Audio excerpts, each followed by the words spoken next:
There's always this very famous saying in the disability community that says nothing about us without us, and I truly believe that. So it's a journey we will do together, and it will take time.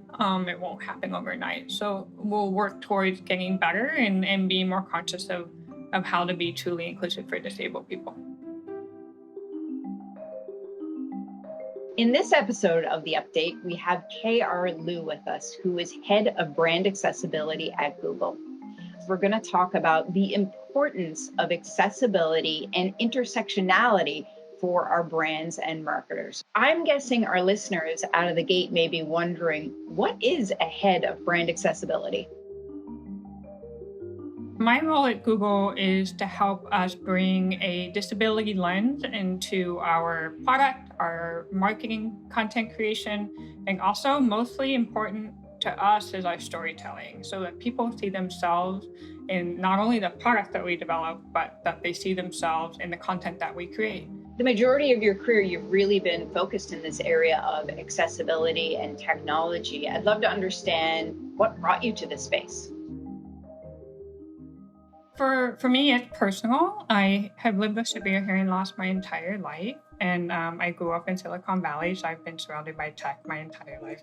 So I wanted to think about ways that I could take my life experience and make product more inclusive for people with disabilities. And today, we still don't see disability represented that much in the marketing that we see out there. In advertising and in film, disability is represented less than 1%. 1%, that's pretty remarkable. So we have a lot of work here to do in this space, and glad you're focused on it. Can you tell us a little bit about what it means when we look at accessibility and intersectionality? Absolutely. Well, when it comes to disability, no disability is the same, right? And then no person is the same, right? So for me, like who I am is I'm a woman with severe hearing loss who is also gay. So it's important that when we look at the stories we tell and the marketing that we create, that we think about the intersectional lens of who our audience is, who they may represent, or where they may come from. And so for us at Google and in Brand Studio, where I sit, we're really thinking about bringing the community to the table when we're looking at different areas of our work. Why do you think that accessibility and intersectionality are important for brands and marketers to really think about today? When you think about just the number of people in the world that have a disability, you're talking about 1 billion people. Everyone at some point in their lifetime will experience disability in some form. It can be permanent, it can be temporary. Temporary meaning you could break your arm, you could scratch your eye, you can't wear your contacts for a couple days, or a situational disability. An example of that is you could be holding your child in one arm and a bag of groceries in another, and you're trying to open your car door and you can't. That is actually a situational disability.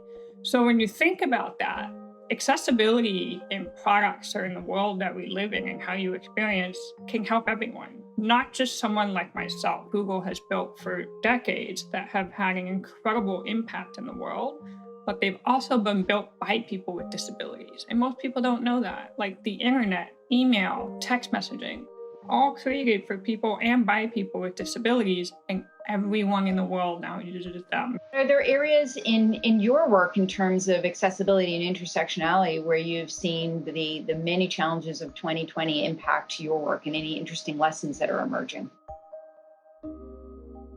With the disability unemployment numbers now from COVID at 60%, 60, is an opportunity for companies to look at the incredible pipeline of talent now that we're able to allow them to work from home, potentially, no matter where they are in the world.